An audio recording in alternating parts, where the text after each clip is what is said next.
2023 is Living Out Loud, and our focus for this month is cultivating authenticity. That seems perfect for spring, doesn't it? The title of our talk today is Boundaries Build Bridges, given by our wonderful spiritual director, Charlene Banks.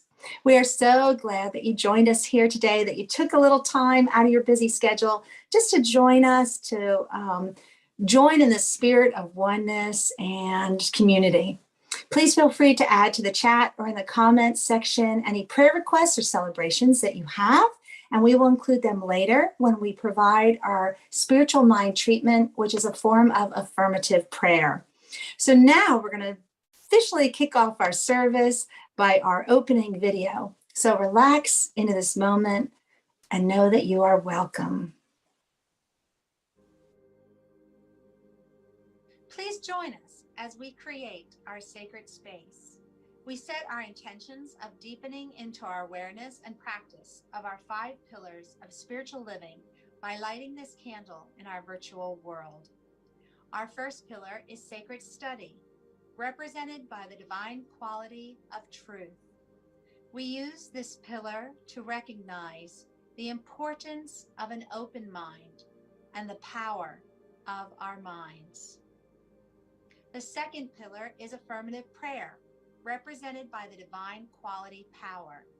This pillar honors the power of prayer in our daily lives. Our third pillar is meditation and the divine quality of peace.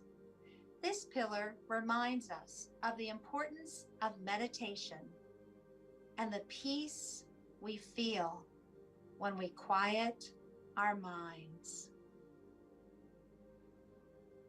The fourth pillar is circulation and the divine quality of life. We know that the great law of circulation works in our lives. As we give, so shall we receive. And the fifth pillar is sacred service and the divine quality of love. This pillar affirms our call to be of service to our world as we see through the eyes of love. Let us close our eyes as we bless this sacred space and our time together. As we weave each of these pillars of spiritual living into our service today, may they deepen our own spiritual practices of study, prayer, meditation, circulation, and service, expanding our minds and our hearts to the 5 divine qualities of truth, power, peace, life, and love. We also bless everyone who made our service possible today and everyone in attendance. May the energy of love that is generated here bless everyone abundantly, and so it is. And so it is. So now it's our time for meditation. So I invite you to settle back wherever you are. Let any tension that you might be carrying just flow downward. Let it just be released. And take a few deep breaths, settling into this moment as I introduce our meditation for today. In Japanese mythology, a crane becomes immortal when it is done being a crane. This happens when it has lived for 2,000 years. A tortoise becomes immortal when it has reached the age of 10,000 years. At that point, it's no longer a tortoise. It becomes a wave. Now, we don't have to wait until we celebrate our 2000th or our 10,000th birthday. We can visualize this kind of oneness at any time. At any time, we can break free of the boundaries that we impose on ourselves. We can release those bonds of limitation that we create. So let's begin our meditation for today. And I would like you to visualize in your mind something that is limitless. Maybe you would like to picture a favorite place, a sand-covered beach, the wide expanse of the ocean, perhaps with the sunlight glittering on it, like when it looks like diamonds are floating on the water. Maybe you're picturing a tree, like the one that you see on the screen, with all those leaves, abundance, beautiful, swaying in the breeze. Maybe you're picturing a tree covering the side of a mountain, lots and lots of trees all over the side of the mountain. And you can decide, is it spring? Are they getting buds on them? Is it summer? Are they fully covered with leaves? Is it winter? Picture a field of flowers, the seeds on a sunflower, or perhaps stars in a night sky. I'd like you to picture something that just has abundance. Take a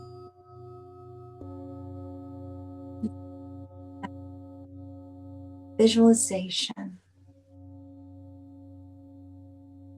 I hope whatever you're seeing in your mind's eye is just filled with beauty. Now I'd like you to picture yourself in that place as part of the whole. You are a grain of sand or a shell on that beach, yet you are what forms the beach. You're one drop of water, and yet you are the ocean. You are one leaf on that tree. You are one tree on that mountain, and yet you are the tree. You are the forest. You are one star, and yet you are the galaxy. These things cannot be without you. We can't have the whole without the parts. You become limitless when you let go of all the false beliefs of separation, which you've told yourself. You become limitless when you commit yourself fully to the divine power, truth, abundance, and love that is already present in you. You become limitless by freeing yourself of the stories of the past and surrendering completely into this thought of abundance. There is so much abundance. Life is limitless.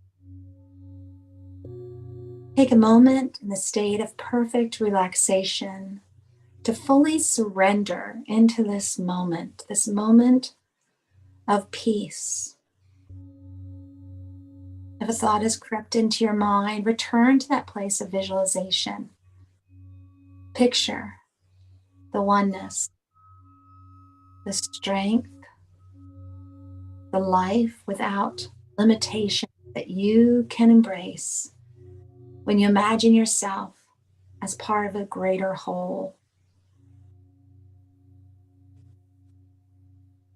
You are a grain of sand, and yet you are what forms the beach. You are a drop of water, and yet you are part of the ocean.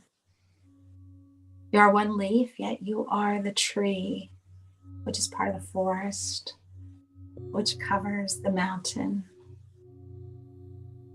You are a star, yet you are part of a constellation, which is part of the galaxy. I'd like to insert the quote that we had in our journal from last week. The greatest battle we face as human beings is a battle to protect our true selves from the self the world wants us to become. That was by E. Cummings. I'm going to read it one more time. And as you're in this state of meditation, reflect on these words. The greatest battle we face as human beings is the battle to protect our true selves from the self the world wants us to become. Sometimes we're getting that message, you're separate, you're different. No, you're part of the whole. You are limitless. Let that thought sink in. And when you are ready, open your eyes Wiggle your toes and your fingers if you have to. And as you enjoy this wonderful music by Soul Pajamas, know that you are blessed and you are limitless.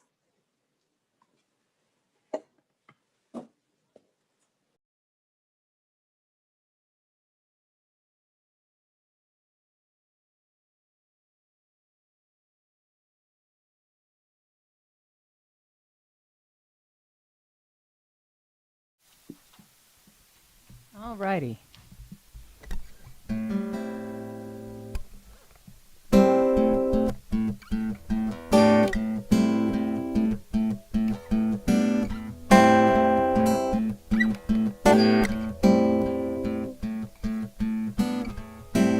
Spirit, speak to me. I'm quiet.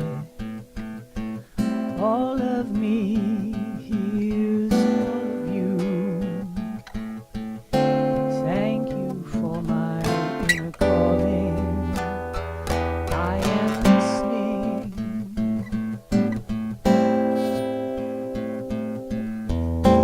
Spirit, come to me. I'm open. All of me feels all of you. Thank you for my change of heart. I am grateful, so grateful. All of my days,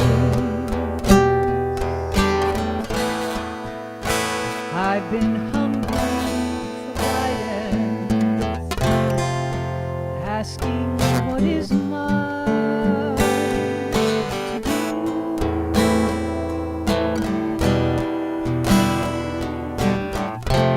If only I'd known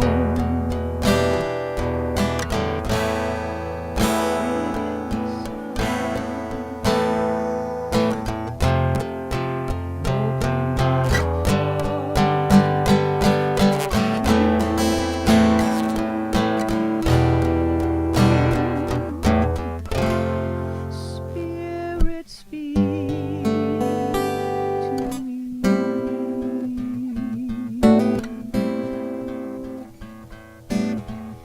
Spirit, breathe into my heart. I'm connected to your love. Thank you for my inspiration. I am breathing. Thank you for my understanding. I am knowing. And thank you for my bounty. I am kindness. I am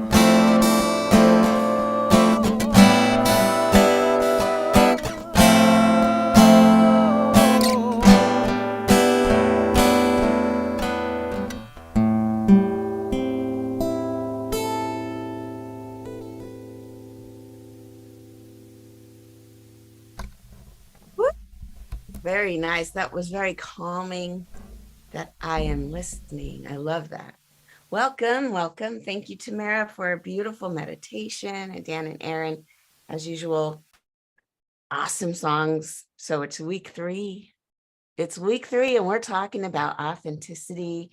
We're talking about being who we came here to be. And Tamara said we are limitless. So let's grab that and hold that tight. And I want to keep talking about what we started with last week, how we, or the first week, how we have this true self inside. There's who we really are. And then as Tamara's quote was that the real fight is not letting the world tell you who that is, but letting yourself shine and be who you really came here to be. So how do you do that? How does one go about that? Returning back to what they really love, what they really do, what really sparks them, and being that shining light, as I talked about last week, not hiding it under a so-called bushel basket. But so I was thinking that this is the perfect, like, the people who create these talk titles and the content, they're not dumb. Because think about this. One of the things, the first thing we have to do when we've gotten still and we've listened to ourselves and we've said, here's who I really am, then you might find a dissonance. There might be a disconnect between who you rediscovered in yourself and who the world has been thinking you are, who the world has been making you pretty much in its own image. Oh, you know, people who look like you tend to have these jobs, people who, you know, this is only what you can do since you were born, and then fill in any sort of description. We're starting to realize and waking up to ourselves and saying, well, that's not who I want to be. That's not who I really am. So what do you do about that? Well, we must start with boundaries. Once we discover who we really are and what we really want, we have to confront those of us, those of our friends and family and people who we work with, who have gotten the wrong idea up until now. And the way we do that, we communicate our boundaries. So what is a boundary? I mean, a lot of people use this term. I'm going to set a boundary. In fact, back in the, I want to say early 80s, there was a whole thing that people were going through this, some start with the E. It was some sort of training that would let you express yourself. The problem with that training was when you set the boundaries, it was always kind of harsh. And so the people who came out of the forum type of training, they came across as really like hard. And so there's a difference between setting your boundary. But first, let me describe what a boundary is. In Nancy Levin, in her book, Setting Boundaries Will Set You Free, good title, she defines boundaries as a limit that you set to define what you will or will not do, what you will or will not accept or tolerate from others.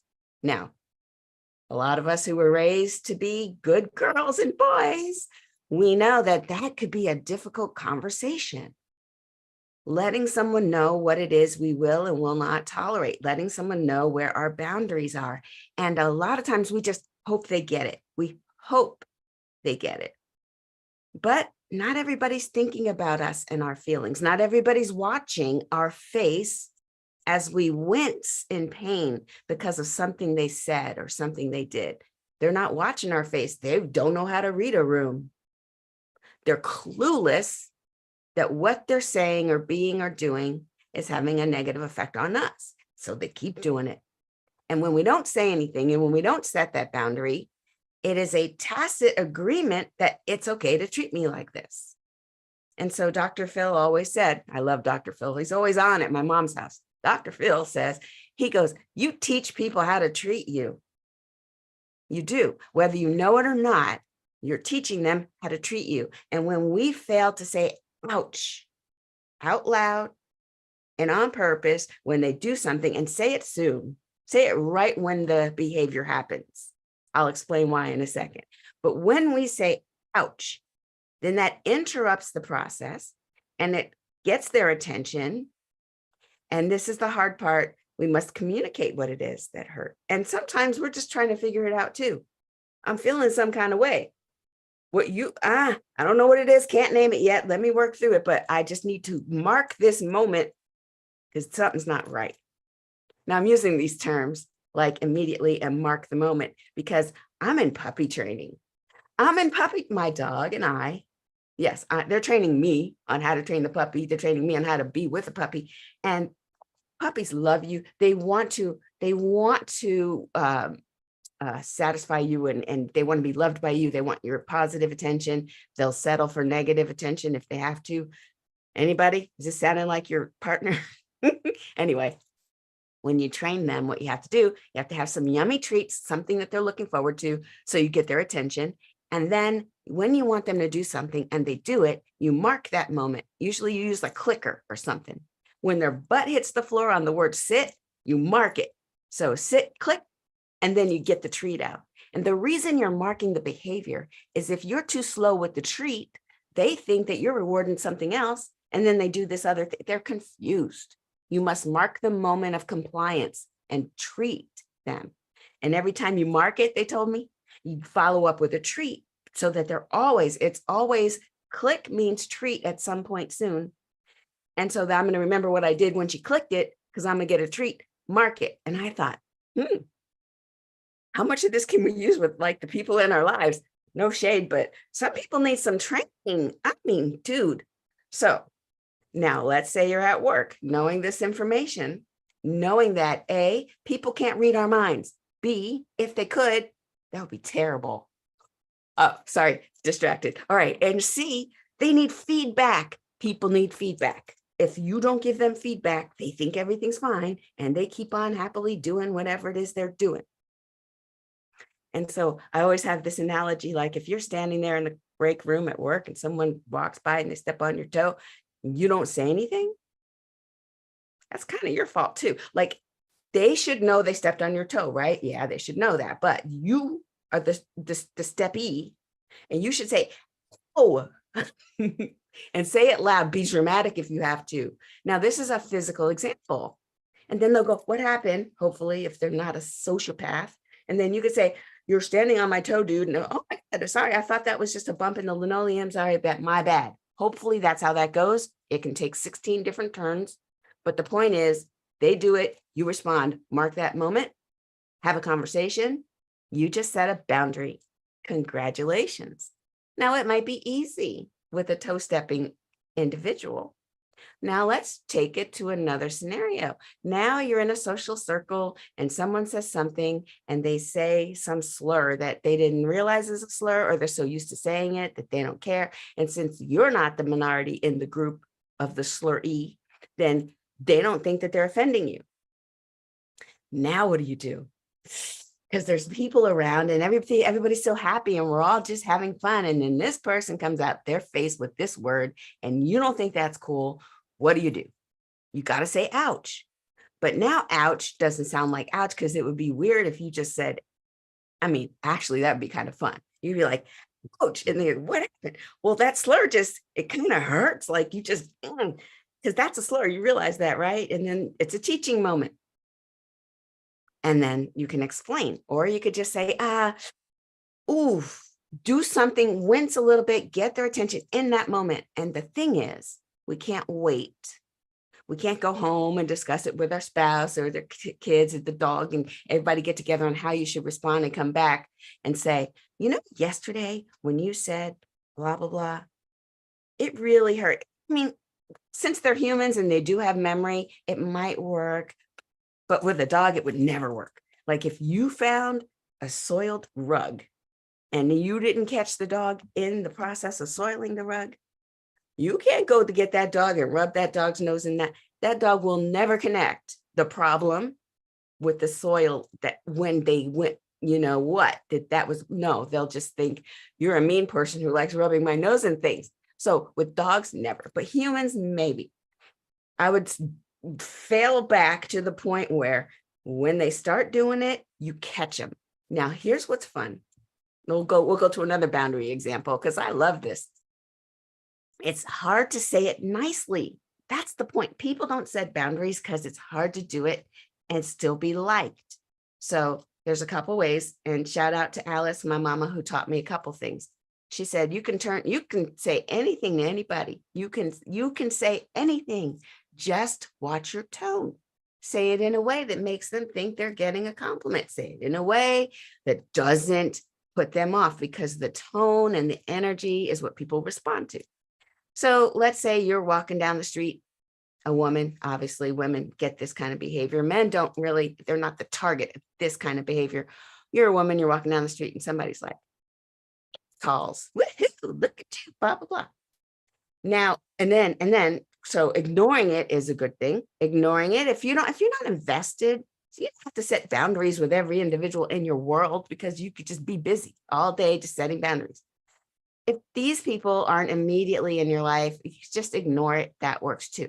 But if that person comes up to you and like literally Hey, baby, so can I get your number? You looking good. And then looking you up and down, like licking their lips. That's disgusting. But here's what you never do. Never let them know they get to you. Straight from Alice's mouth. She's like, tell them, oh, aren't you so nice to offer? Thank you, but no, I'm going to decline that offer, but you are sweet. And I really appreciate, like, get out of there, but don't piss them off. A lot of times that works. You set a boundary. And as one of my friends called it a poop sandwich. You start with a compliment, tell them no, and you end with a compliment. Thank you for asking anyway. If you're invested, right? This is the thing we must do. Never let someone take you from who you're discovering into this thing that, well, we really saw you in this other position. We'd really love to leverage this part of you. Oh, you don't feel that that's your calling? You kind of feel a little bit dead inside when you do that job? Well, could you do it anyway? Because we really could leverage your skills in that area. Time for the poop sandwich. Thank you for thinking of me. No, but I really appreciate the offer. And notice how no had a period after it. No, full sentence. Now, again, sometimes just no seems mean. So put it in a sandwich. Thank you for the offer. No. And thank you. And I appreciate that, whatever. And nice shoes if you want to add a compliment. So what is all this getting us? I'm telling you how to just shut people down and say no. But is it because you want to be by yourself? You don't want anybody ever to ask you out. You want to ever go out with anyone again? You don't ever want to. No, I'm not saying shut people down and then become an island unto oneself. What I am saying is the rest of this talk title, by shutting down and by building boundaries, by letting people know what we will and won't tolerate, we're also letting them know how to communicate with us, what does work. We can even have one of those hard conversations. Bring someone into your office if you're a manager. Bring two people in your office who seem to be fighting all the time, and you say, so at this organization, we're here to do this. We bring widgets to the world, and we love building widgets and bringing them to the world. I've noticed the two of you are having a problem, and I understand that blah, blah, blah. And then what I need from you, so boundaries, is not to fight on the shop floor about the widgets and ask what you need, what will be an identifier, how I can tell if you're improving, and then the outcome, what outcome you want. You don't have to threaten them yet, right? It's all carrots until we need a stick, right? And the idea is building a bridge. So when you set the boundaries, here's what I won't accept. Then you're kind of asking them how you do want. Here's what I do want from you. And that's a bridge. Now, if this person wants to get to you, they want to come to you, they want to be with you, they want to commune with you, they know how their behavior must show up. So you're not saying, I'm shutting down every access to me. You're saying, well, if you do want to access me energetically, you come this way, you come correct. And then it's up to them. Are they going to walk across that bridge correctly, or are they going to not? You're pretty much taking all of these ways in which they were getting to you, and you're saying, this is what I will tolerate and this is what I won't. And what I love about this is when you set the boundary, you can check. You can check the behavior. Nothing says, I don't care much about who you are, then I heard your boundary and I'm deliberately not. I heard your boundary. You said you didn't want to be called after 9 p.m. And I'm calling you at 10:30 because I feel like it. Okay, so it's not like you don't know. And if it's not an emergency, you're going to do it anyway. All right, duly noted. If one of two things is going on. Either you're unwilling to follow that boundary or you're unable to follow it. So then I have some other decisions to make from my side. But the fact that you've communicated the issue is the first step.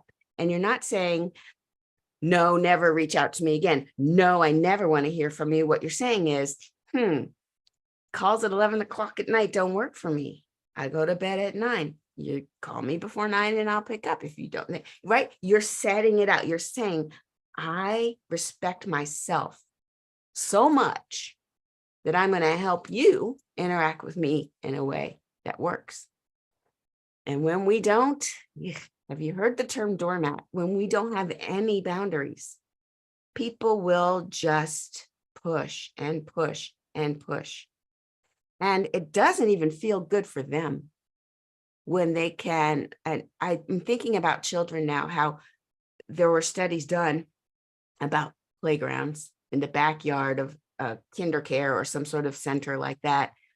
Before they put a fence up, and I'm sure this is illegal not to have a fence these days, but before they put a fence up, the kids just played really close to the building because there's just so much land, and it was kind of daunting that it just didn't have, it was kind of scary when there's no boundaries. They put the fence up, and then the kids ran right up to the fence, back to the fence, played tag, did things. They spread out and used all the land that was available to them because the fence marked how far they could go. And it felt enclosed, it felt protected. At the risk of one more puppy analogy, I'm sorry, you're with me on my journey, right? The little, the little kennel, the little, it's called a crate, but it's more like a wire thing so they could see out. At first, it depends on how you introduce them. My little puppy loves it. She's like, I get to be in here, because dogs are den people. They love, they're people, you know that. They love to be in a small enclosed area because it feels cozy. It feels like a den. And sometimes if they have too much space at first, they're kind of wild and destructive. And so it's the opposite, right? A lot of people get a dog and they say, oh, I don't want to lock them up. I don't want to cage them. If we stop using that terminology and realize that they actually love to be in that bounded space, at least for part of the day, it makes them feel better, it makes them feel safer, then that's good for everybody. It's so funny, right? It's the opposite sometimes of what we think. And even as we raise children, a lot of times our children, you give them a boundary and their job is to what? Test it. You build a fence. What's their job? Test it, push against it. That's what they're going to do. And I remember just sort of raising my son, and I've learned about this stuff. I am on the job learning, just like the puppy situation. I was thinking, when I don't give him boundaries, he's a hot mess. But when I give him structure and rules and an area, then of course he's going to push against it and hate every moment of it. And if I move the boundary, then that's weird. If he fights against me and then I let him do the thing I said he couldn't do, that's actually unsettling. When a child can talk you out of the boundary that you set. Now, it all depends. Some of the boundaries I set and then I kept them. And then when he started using super duper logic, I was like, oh, you're right. I will move it in that case. But like, you have to think about it. But if you allow every tantrum to just, oh, okay, never mind. You don't have to go to bed. Oh, you don't like peas. You're going to kick on the floor. Okay, fine. You don't need to eat peas. Have some dessert. Every time we're doing a bad job for humanity. Don't release that into the wild. That child's not good. You got to raise them with boundaries. And so relationships go. When someone says, even churches, this organization right here, if someone comes to you and makes you feel guilty for not volunteering because the organization comes first and you should do everything you can to help this organization, you should sacrifice. What are you doing going home to your kids? You should need to be back here at the center. If we had that kind of people feel used, they will feel drained and they will leave. So if any volunteer organization puts the organization first instead of the people that power it, people come first. And if someone says, I have a thing I'm going through, oh my gosh, take the time you need, we'll cover it. If that is the approach, then they'll keep coming back and they'll help feed each other. We feed each other. We're a community. We feed each other. We don't just selfishly use people up and spit them out. And so it's a thing with boundaries. Organizations need them, individuals need them, our children need us to have them and hold the boundaries. And our pets definitely need something, because without that, they go nuts. And each of these ways of building boundaries not only defines what it is we can and cannot expect from each other, it also builds these bridges that allow us to know how people value us. How do we see the world? And how we can, if you find someone's love language, there are different love languages. Some people love presence, other people love words of affirmation. It's that kind of thing. When you communicate what is your preference, then people can communicate to you and give you the love so you can recognize it. As opposed to forcing everyone to take the love the way I'm giving it, I can listen, find out about you, and then give you the love in a way that you recognize. And that is the bridge that we build when we have those boundaries. It's so great. Thinking of bridges, it reminds me of a story. It reminds me of a story of a woman who was walking along a California beach one day. She found a bottle in the sand. Of course, she pulled the cork of the bottle, but then out popped a genie. And the genie said, okay, you got me. My wish is your command. Blah, blah, blah, rules, right? And she said, he goes, this is the 4th time this month for me. So you just get one wish. What is it? Quick, what's the wish? And the woman, she said, well, I've always wanted to go to Hawaii from here in California, but I'm afraid to fly. So I'd like you to build me a bridge from the West Coast to Hawaii so I could drive there. To which the genie replied, are you crazy? Do you understand what you're asking? Do you know how much concrete and steel would be required for such a project? How would the pillars ever reach the bottom of the Pacific Ocean? No, that's the question. You have to think of another wish. Again, the woman thought, and her face brightened, and she said, okay, I've got it. I've never had a relationship with a man that was truly satisfying. I want you to make me a man who understands me, one who understands why sometimes I want to be held and why other times I just want to be left alone. I want a man who is caring, intelligent, witty, attractive, prosperous, handy around the house, and most of all, sensitive. I want a guy who loves opera, Christmas, and long walks on the beach and has no interest in football. The genie thought for a few seconds and said, so did you want that bridge to be 2 lanes or 4? Anyway, speaking of bridges, I love it. So we are learning here that we've got to know our value, know what we value. Like, think about this. You have to know your value as a human, as a soul, as a being here on this earth that is worthy. And then know what you value. What do you value? Is it long walks on the beach? Is it that list that the lady had for the genie? And then we have limits too. Know our limits. That means for the next week, here's your homework. I need you to pay attention to the times when you're going, no, this doesn't feel good. And that could be in situations where you're interacting with someone who's kind of too loose with their slurs. It could be any interaction that you have with friends and family. I want you to check in and see when the behavior of somebody else makes you feel kind of, and then think about your yeses and think about your nos. Just know that no is a complete sentence, and you can say no if you're feeling some kind of way. And you can do what some of my friends do and just say, can I get back to you on that? Give you some time to settle into the no. Remembering we don't have to explain why we said no. You could say that doesn't work for me. I'm afraid not.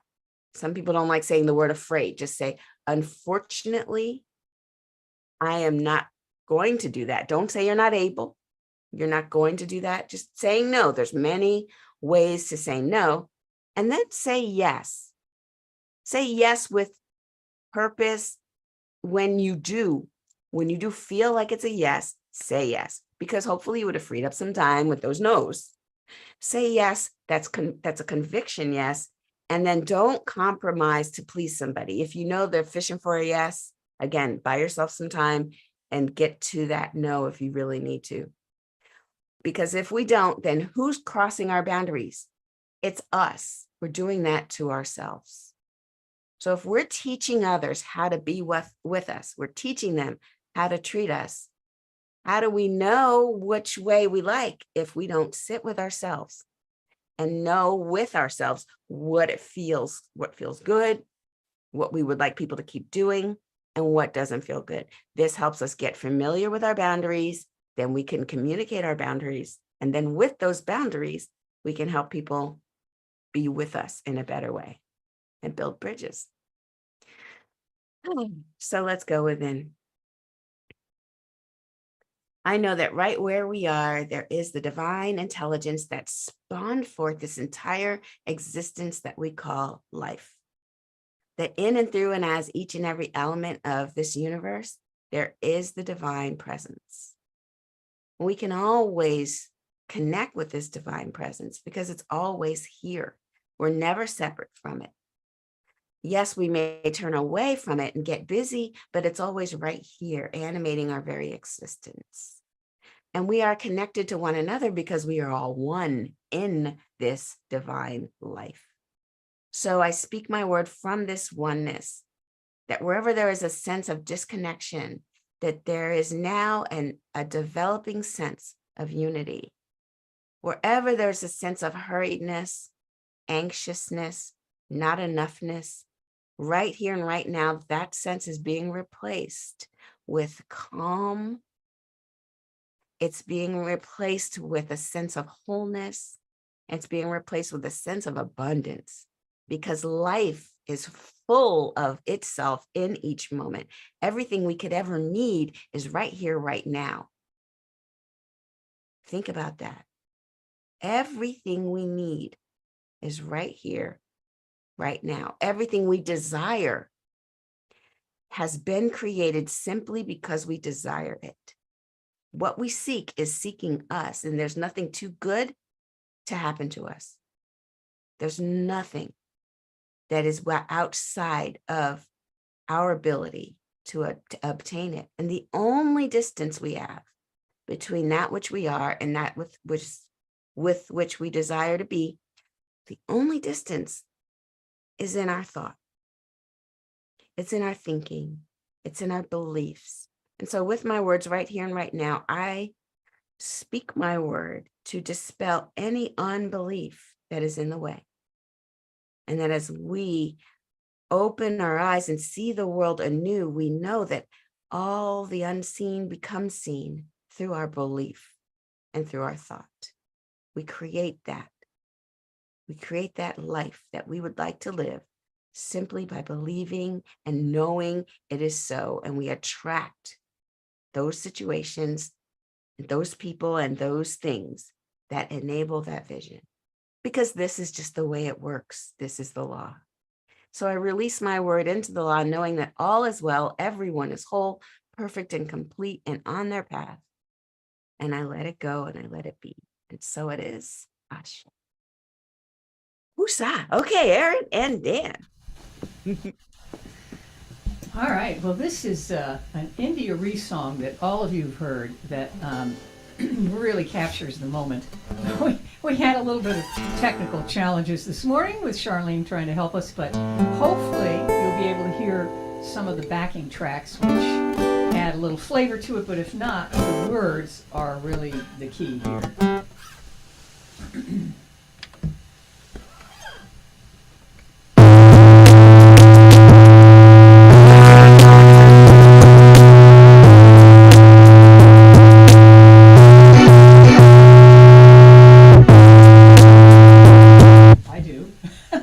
It's awesome. It's just a little loud. Wow. What did you change? Oh, we don't know. This is the mystery of it all. That's so cool. Just turn it down a bit and then you're good. All right. Did you turn it down a bit? Yep. It was head banging. Let's go. Let's go. Yeah, that's good. Thank you.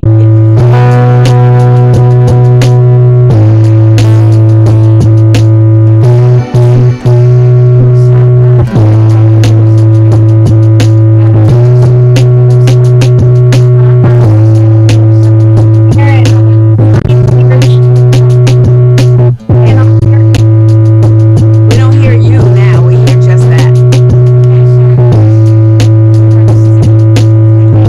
Experience here. Yeah. Well, it's fun trying. Yeah. Now we just hear that. We don't hear you. It's taking over.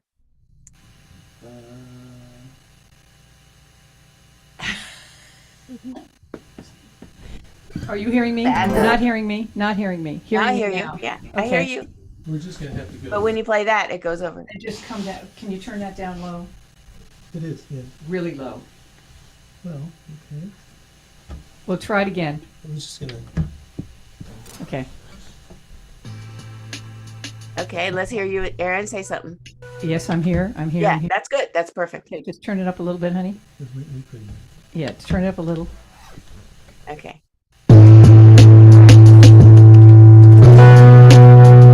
You say something there. I'm about to sing.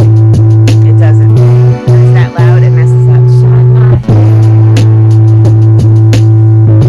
up. It only wants to be low, but it's not too low. It was fine when it was kind of low. Okay, so did you hear my voice the last time when I sang? Last time, yes, but this Okay, time well no. then, let's try it. Mhm. We're just going to go with this, folks, because this is beyond our something. Yeah, something happened.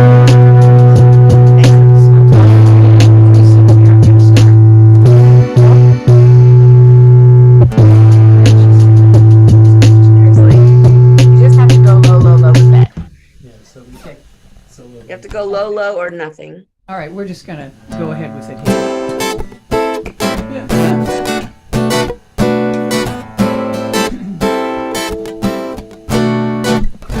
Inside my head there lives a dream that I won't see in the sun. Behind my eyes there lives a me that I've been hiding for much too long. 'Cause I've been too afraid to let it show. 'Cause I'm scared of the judgment that may follow. Always putting off my living for tomorrow. Bum, bum, bum. Time to step out on faith. I gotta show my face. It's been elusive for so long, but freedom is mine today. Gotta step out on faith. It's time to show my face. Procrastination had me down, but look what I have found. I've found strength, courage, and wisdom. It's been inside of me all along. Strength, courage, and wisdom inside me.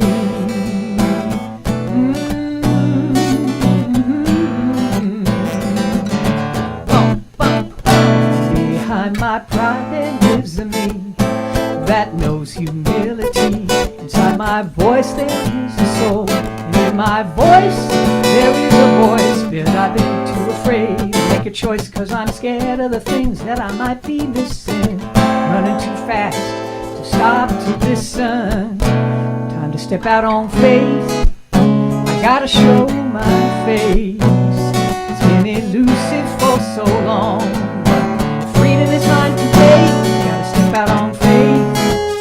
It's time to show my face. Procrastination had me down, but look what I have found. I found strength, courage, and wisdom. It's been inside of me all along. Strength, courage, and wisdom inside of me.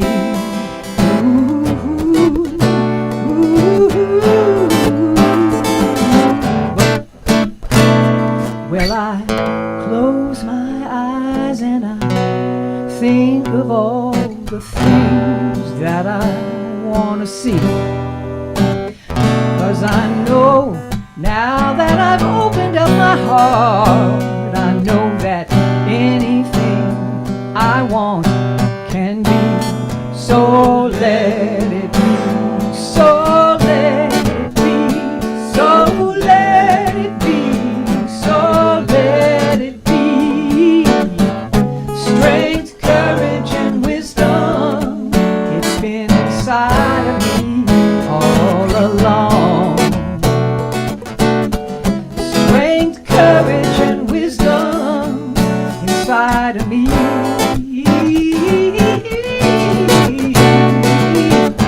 Strength, courage, and wisdom, it's been inside of me all along. Strength, courage, and wisdom inside of me.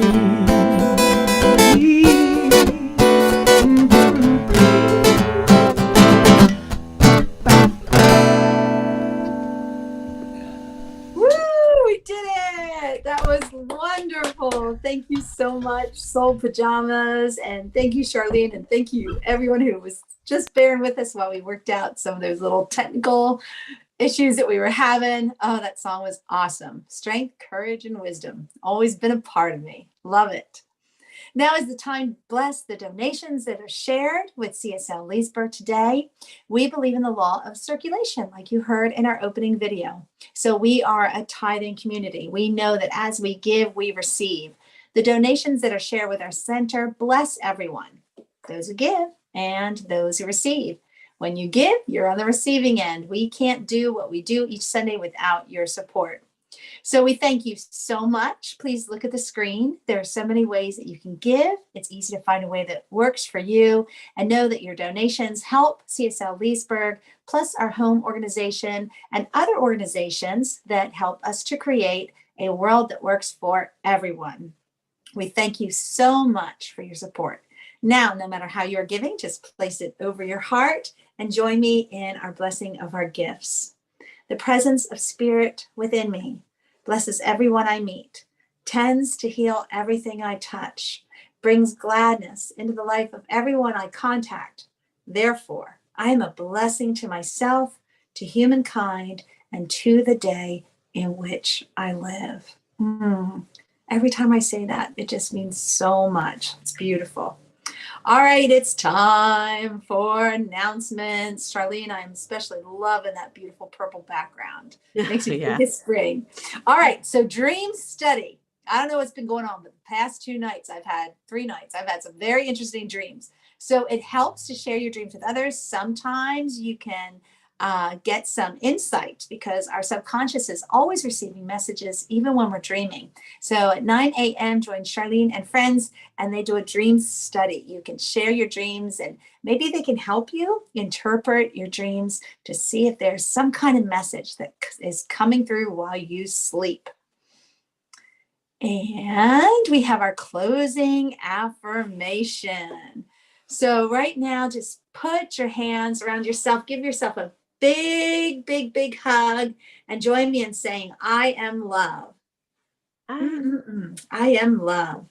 And now point to somebody in the room with you, or maybe it's a little furry someone, if you also have a furry companion like Charlene, or maybe it's just people on the screen, or someone that you just want to send that message out to. And join me in saying, you are love. You are love. Love.